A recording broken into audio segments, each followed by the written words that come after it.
सूरजपुर नामक एक छोटा सा गांव था, जहां चिलचिलाती धूप और गर्म लू के थपेड़े दिन ब दिन तेज होती जा रही थी। सभी लोग अपने मेहनत से खेती करके अपना गुजारा करते थे, मगर इस साल की शुरुआती की गर्मी इतनी तेज थी कि मानो जान ही ले लेगी। दूर दूर तक पानी का नामो निशान नहीं था। लोग जरूरी काम होने पर ही घर से बाहर निकल रहे थे। गांव के बीचों बीच एक पुरानी चाय की दुकान थी।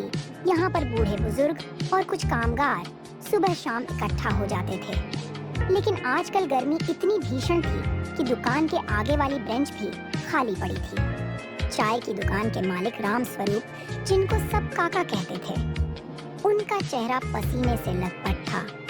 काका को गर्मी का बहुत अनुभव था, लेकिन इतनी भयंकर लू उन्होंने बहुत कम ही देखा था।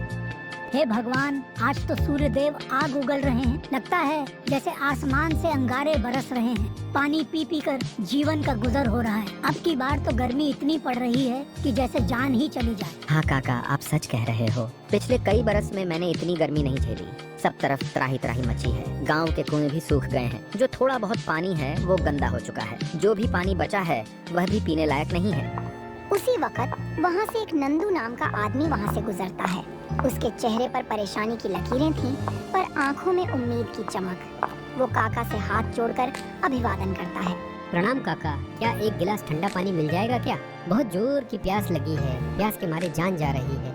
काका तुरंत पास पड़े घड़े में हाथ डालते हैं और आधा गिलास पानी निकालते हैं और नंदू को दे देते हैं। नंदू जल्दी जल्दी पानी पीता है, मानो हलक सूख गया हो। धन्यवाद काका, गर्मी ने जान निकाल रखी है। इतनी गर्मी में भी काम करना पड़ रहा है। पेट के लिए कुछ तो कमाना ही पड़ेगा। बिल्कुल बेटा, पेट तो हर हाल में पालना ही है। पर सुन रहा हूँ कि तुम्हारे मोहल्ले में भी पानी का बड़ा संकट हो गया है। जी काका, 2 दिन से नल में पानी नहीं आ रहा है। पानी का स्रोत नीचे चला गया है। सभी लोग परेशान हैं और मैं जो भी पानी बचा कर रखा था वो भी लगभग खत्म हो चुका है। दिन में मजदूरी करके आता हूँ तो घर में पानी की दिक्कत देखकर दिल टूट जाता है और बिजली भी दिन भर गुल रहती है। पंखा भी नहीं चलता।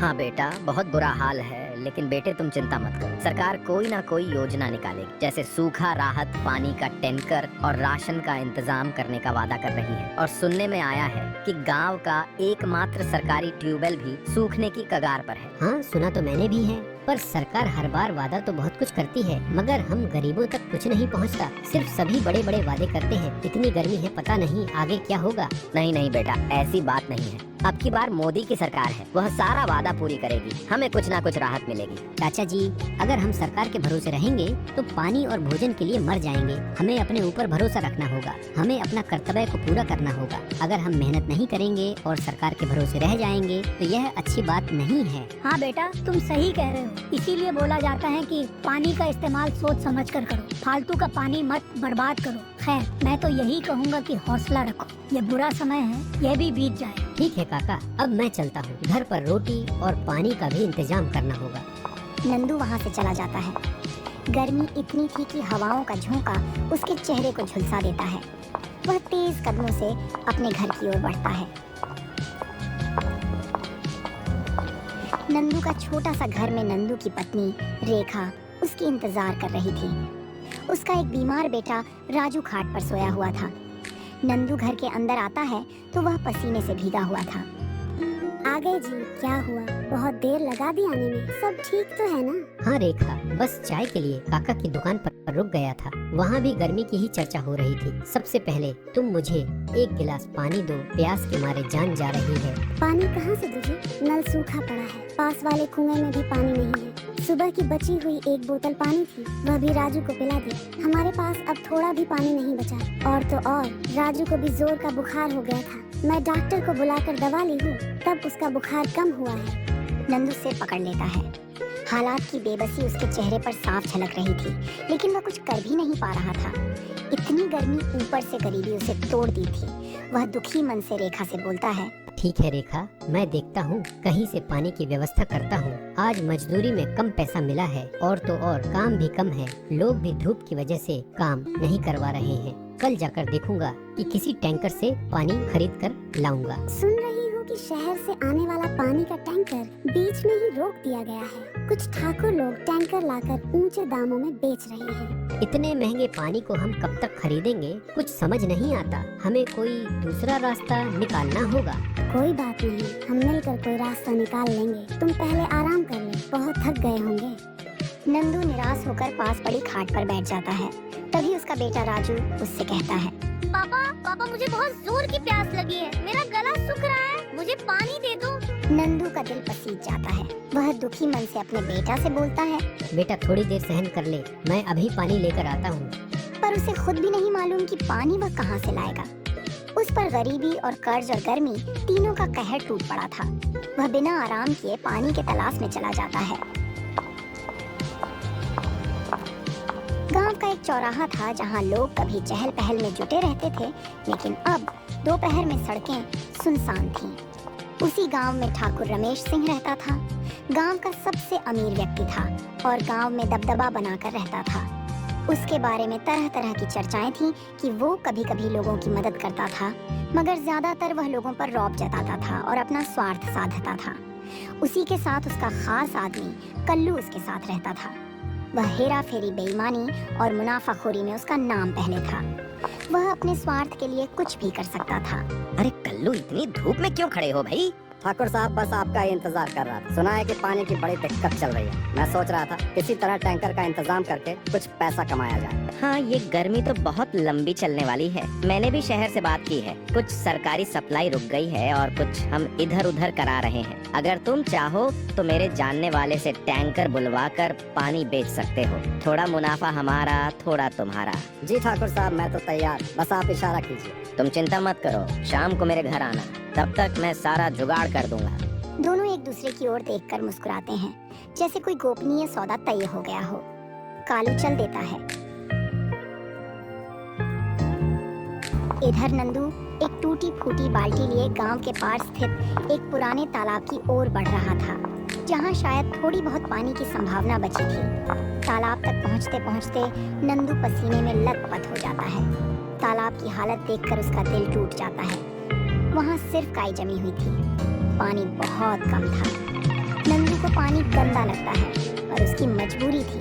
वह आस-पास नजर दौड़ाता है। तभी उसके पास एक बूढ़ी दादी आती है। अरे बेटा, यह पानी तो बहुत गंदा है। इस पानी से तो बीमारियां फैलेंगी। तुम इस पानी को क्यों भर रहे हो? क्या करूं दादी, पानी की इतनी किल्लत है कि घर में मेरी पत्नी और मेरे बच्चे प्यासे हैं। मैं उनके लिए कुछ नहीं कर पा रहा हूँ। मुझे तो मजबूरी में यही भरना पड़ेगा। नंदू अपने मजबूरी में पानी भर लेता है और घर की ओर चला जाता है। रास्ते में उसे मास्टर श्यामलाल मिलते हैं, गांव के सम्मानित शिक्षक जिनका दिल बहुत साफ था। वो हमेशा लोगों की भलाई की सोचा करते हैं। इस भीषण गर्मी में भी मास्टर जी लोगों के घर जाकर समझाते हैं कि संयम और स्वच्छता को न छोड़ें।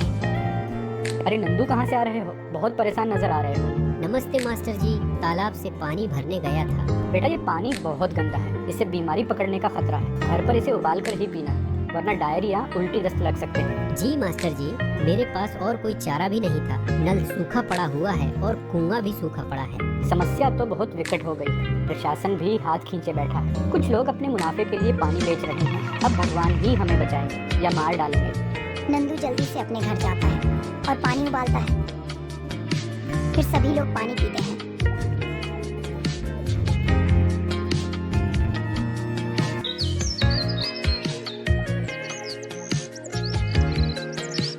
फिर अगली सुबह नंदू के घर में खाने के लिए कुछ भी नहीं बचा था। उसका बेटा भूखा था। माँ, मुझे बहुत जोर की भूख लगी है, कुछ खाने को दे दो ना, भूख के मारे मेरी जान जा रही है। ठीक है बेटा, तुम थोड़ा देर इंतजार कर लो। पापा कुछ खाने की तलाश में जा रहे ही, कुछ ना तो कुछ खाने को लाएंगे ही। मैं और तुम्हारे पापा 2 दिन से पानी पीकर है, अन्न का एक दाना भी हमने नहीं खाया। नंदू ने तय किया कि चाहे जो हो, वह ठाकुर रमेश सिंह जी से मदद मांगने जाएगा। गर्मी और भूख की चिंता ने उसे मजबूर कर दिया। उसने रेखा और राजू को घर पर रहने के लिए कहा और खुद ठाकुर रमेश सिंह जी के घर की ओर निकल पड़ा। कुछ ही देर में नंदू ठाकुर रमेश सिंह जी के घर पहुंचा और हाथ जोड़कर विनम्रता से बोला, ठाकुर साहब, हमारे हालात बहुत बुरे हैं। घर में राशन पूरी तरह खत्म हो चुका है। भीषण गर्मी और लूह के कारण कामकाज भी बंद हो गया है। अगर आप थोड़ी मदद कर दें तो आपका ये एहसान मैं जिंदगी भर नहीं भूलूंगा। नंदू, ये मेरी जिम्मेदारी थोड़ी है। हर कोई मदद के लिए मेरे पास ही आ जाता है। तुम लोगों को तो जैसे आदत सी हो गई है दूसरों पर निर्भर रहने की। तुमने पहले ही मुझसे 5,000 रुपए कर्ज लिए हो और उसे अभी तक नहीं चुका पाए और फिर से आ गए। वह 5,000 मुझे जल्दी लौटा दो, नहीं तो अच्छा नहीं होगा। ठीक है ठाकुर साहब, मैं मेहनत से कमाने वाला आदमी हूँ, भीख नहीं मांगता, लेकिन इस बार हालात ने मजबूर कर दिया है। भीषण गर्मी और लूह ने खेतों की फसल जला दी है। परिवार भूखा है, कृपया थोड़ी मदद कर दीजिए। मैं आपका पूरा कर्जा चुका दूंगा। चुप रहो नंदू, अगर गरीब हो तो अपनी गरीबी को स्वीकार कर उसके साथ जीना सीखो। यहाँ आकर रोने धोने से कुछ हासिल नहीं होगा। मेरे पास फालतू समय नहीं है, इसलिए यहाँ से चले जाओ। नंदू की यह बात सुनकर ठाकुर साहब को बहुत तेज गुस्सा आया। उसने गुस्से में अपने आदमियों को आवाज लगाते हुए कहा, अरे हरिया, इसे यहाँ से बाहर कर दो और आगे से मेरे घर में इसे कदम भी न रखने देना। फिर ठाकुर ने नंदू को धक्के मारकर बाहर कर दिया। अब नंदू भारी मन से घर की ओर चल पड़ा।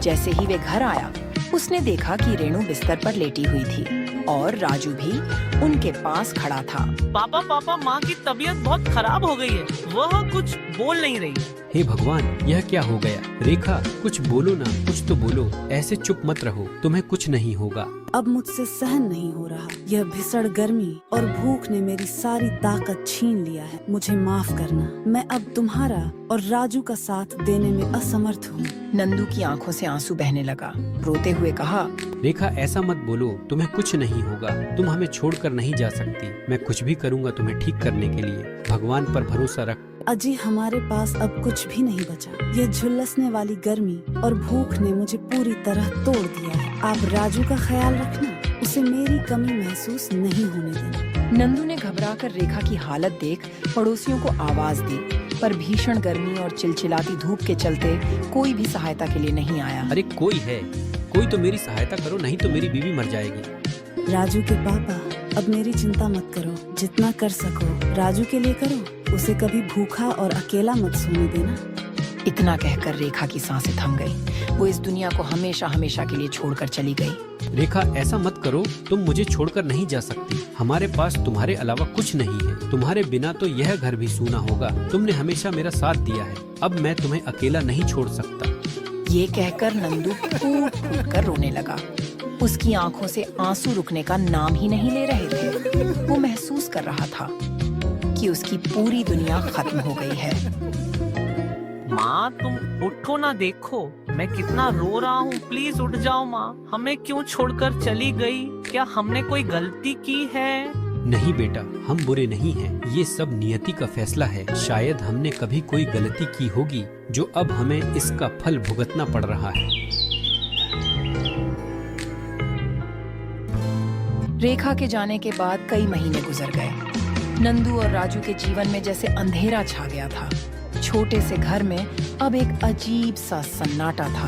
पापा, माँ क्यों चली गई? हमें छोड़कर क्या हम उसे वापस नहीं ला सकते? बेटा, तुम्हारी माँ ने हमें नहीं छोड़ा, वह ऊपर से हमें देख रही है। अब हमें और मेहनत करनी होगी, क्योंकि तुम्हारी माँ चाहती थी कि हम कभी हार न माने। नंदू की आंखें ये कहते हुए फिर नम हो गईं, लेकिन भीतर ही भीतर वह खुद टूटता जा रहा था। इसी तरह कई दिन बीत गए। एक दिन सुबह नंदू अपनी घर के बाहर बैठा था।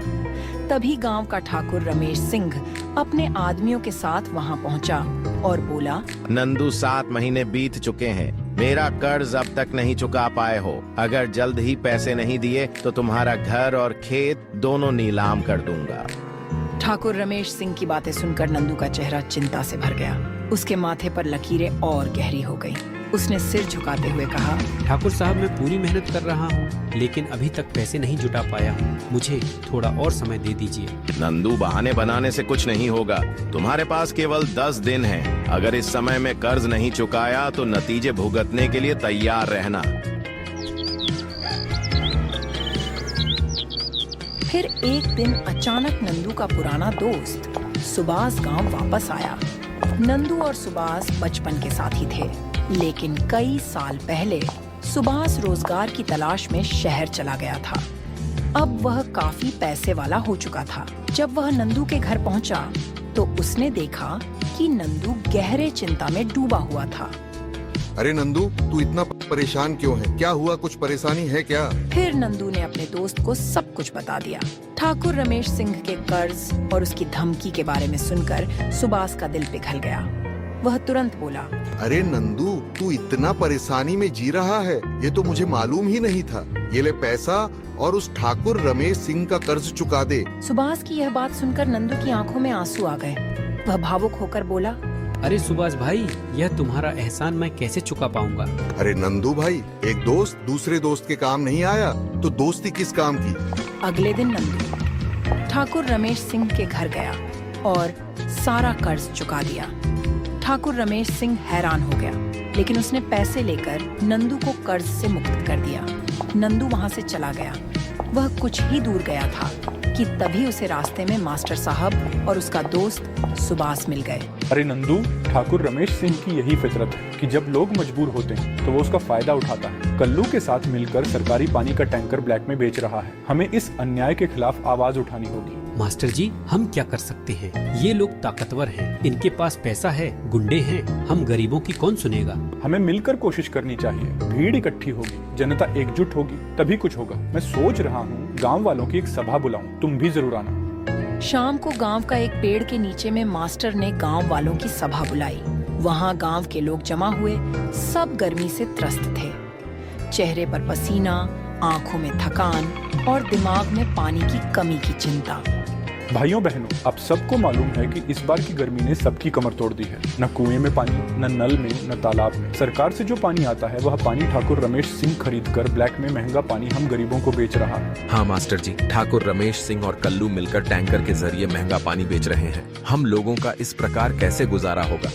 तभी रामस्वरूप काका बोले, मैं अपनी दिन भर की पूरी मजदूरी देकर भी सिर्फ 2 बाल्टी पानी खरीद पाता हूँ। मेरे घर में 5 लोग हैं। ऐसा चलता रहा तो हम अपने परिवार का कैसे गुजारा कर पाएंगे? हाँ काका, आप सही कह रहे हैं। हमें मिलकर कोई समाधान निकालना होगा। पहला उपाय तो यही है कि हम सब पानी का दुरुपयोग बिल्कुल बंद कर दें। जो थोड़ा बहुत पानी मिले उसे साफ रखें। दूसरा, हम सब मिलकर प्रशासन के पास जाएंगे और अपनी मांग रखेंगे कि कम से कम टैंकर तो फ्री में या सस्ते दामों में उपलब्ध कराया जाए। मास्टर जी, ठाकुर रमेश सिंह की सरकारी दफ्तरों में अच्छी पकड़ है। वो चाहेगा तो सब कुछ रोक देगा, किसी की नहीं सुनी जाएगी।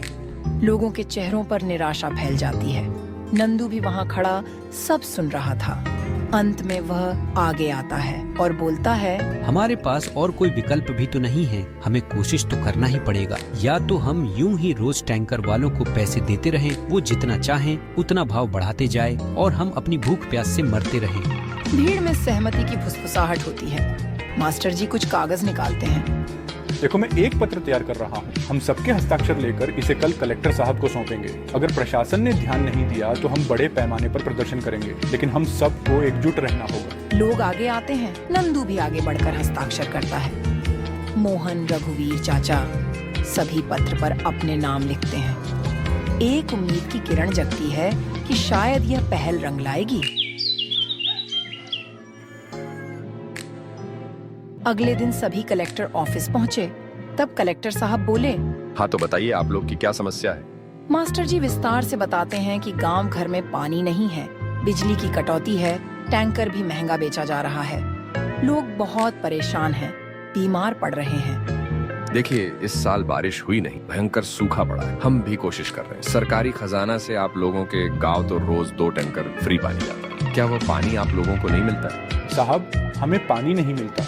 हमारे गांव का एक अमीर आदमी ठाकुर रमेश सिंह रहता है। वह सारा सरकारी पानी को खरीदकर गांव वालों को ब्लैक में महंगे दामों में बेचता है। हम लोग उसके खिलाफ कई बार कंप्लेन की, फिर भी कोई सुनवाई नहीं हुआ। ठीक है, मैं देखता हूँ। उसके खिलाफ कार्रवाई होगी और उसे जेल में डाला जाएगा। मैं पूरी कोशिश करूंगा। आप लोग जाकर आराम से पानी का इंतजार कीजिए। मैं नगर परिषद से बात कर लूंगा। सभी लोग अपने अपने घर चले आए। फिर अगली सुबह को जब कल्लू और ठाकुर रमेश सिंह ने ब्लैक में पानी बेच रहे थे, तभी कुछ पुलिस वाले और एसडीएम साहब गांव में आकर ब्लैक में पानी बेचते हुए ठाकुर रमेश सिंह और कल्लू को पकड़ लेते हैं और उन्हें जेल में डाल देते हैं। इधर गांव के लोग पानी पाकर बहुत खुश हुए। अब उनकी पानी की दिक्कत खत्म हो गई थी और सभी लोग खुशी खुशी अपना जीवन बिताने लगते हैं।